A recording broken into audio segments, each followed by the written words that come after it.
अल्हम्दुलिल्लाह वस्सलातु वस्सलामु अला रसूलिल्लाह। ग्रुप आपको मसाइल और उनका ग्रुप में सवाल हिकिड़ी दुआ जे मुतालिक पुछे में आयो है। पहिरीं तबसरो सुनो। असल सवाल कंहिं उर्दू वारे आलिम खे पुछे में आयो है अने उन्हीं जेकी तबसरो कयो इंशाअल्लाह आऊं उन सवाल जो जवाब वाक़ा आप जिक्र कर रहे हैं, ये सुनन अबू दाऊद में भी हदीस मौजूद है, जामिया तिरमिज़ी में भी है।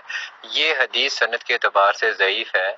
इसमें हबीब बिन अबी साबित हैं जो कि मुदल्लिस रावी हैं। इनकी वजह से ये हदीस जो है ये ज़ईफ़ है। दो सजदों के दरमियान जो सही सनद से हदीस साबित है उसमें अल्फाज मिलते हैं रब्बिग़फिरली, रब्बिग़फिरली, ये अल्फाज पढ़े जाएंगे। ये हदीस जो है सनद के एतबार से सही है, जो कि दो सजदों के दरमियान पढ़ने वाली दुआ है। जो आपने जिक्र की वो रवायत सनद के एतबार से ज़ईफ़ है।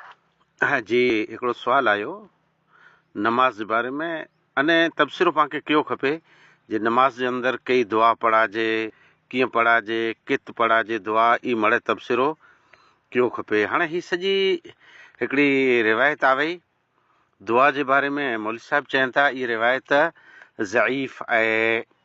अल्लाहुम्मा अग़फ़िरली वरहमनी वग़ैरह सॼी दुआ पहिलो ज मुंदो जो मौलवी साहिब चवनि था रब्बिग़फिरली रब्बिग़फिरली रब्बिग़फिरली ॿी सजदे जे विच में पढ़ी खपे। इहा त सही रही, इहा सही आहे, पाण जेको मौलवी साहिब चवनि था हीअ ज़ईफ़ आहे त कुरो इहा ज़ईफ़ आहे। इन जे बारे में मुंहिंजी तहक़ीक़ तंहिंजे बारे में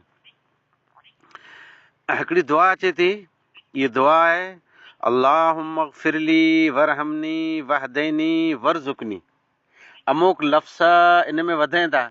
अमुक रिवायत में वंसुरनी आहे, अमुक में आहे वजबुरनी आहे। कुरो इहा साबित आहे कि न आहे। पहिरीं इहा दुआ साबित कयूं।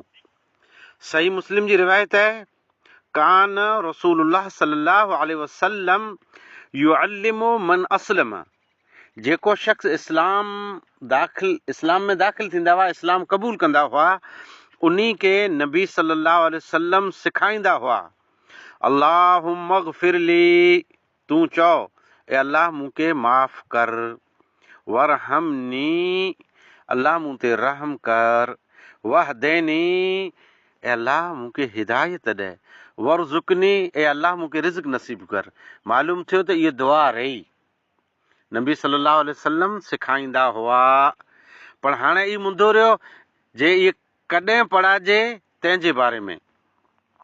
सही मुस्लिम जी रिवायत कान रजुलो इज़ा असलम अल्लमहु अन्नबी सल्लल्लाहु अलैहि वसल्लम अस्सलात सुम्मा अमरहु अन यदउ बिहाउलाइल कलिमात। जॾहिं कोई शख़्स इस्लाम में दाख़िल थींदा हुआ त नबी सल्लल्लाहु अलैहि वसल्लम उन्ही खे सेखारींदा हुआ नमाज़ अस्सलात, अने हुकुम ॾींदा हुआ त नमाज़ में ई चओ, कुरो चओ अल्लाहुम्मा अग़फ़िरली वरहमनी वहदनी वआफ़िनी वरज़ुक़नी। हिते वआफ़िनी जो पण लफ़्ज़ रहियो। मालूम थियो त इहा दुआ आहे अने नमाज़ मंझि आहे। अच्छा, टी रिवायत उहो पण सही मुस्लिम मंझि आहे।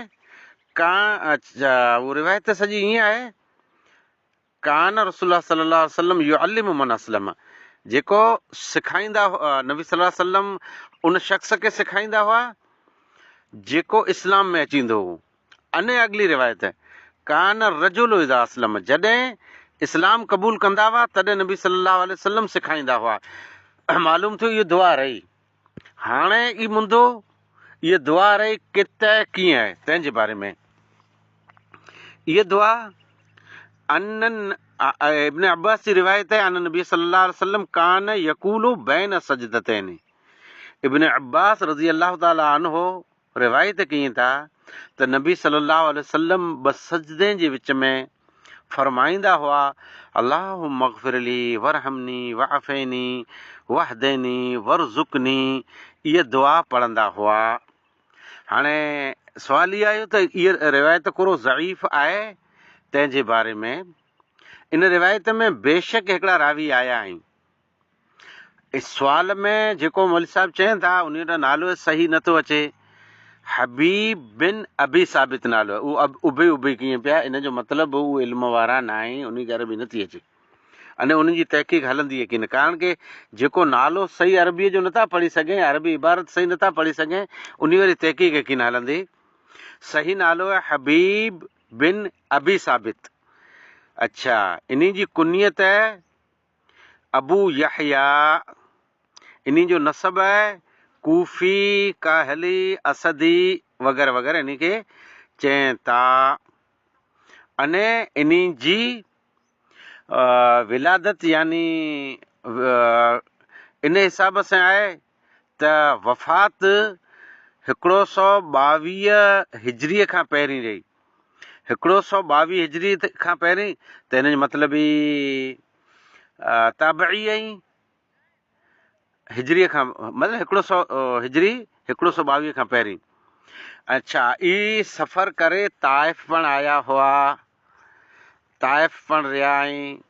अने 3 तबके जा रावी आहीं। हाणे इन्ही जे बारे में कुरो ई ज़ईफ़ थी विया आहीं या ज़ईफ़ आहीं। इब्न हजर, हाफ़िज़ इब्न हजर रहमतुल्लाह अलैह फरमाइनि था त ई सिका आहीं, फ़क़ीह आहीं अने जलीलुल क़द्र आहीं।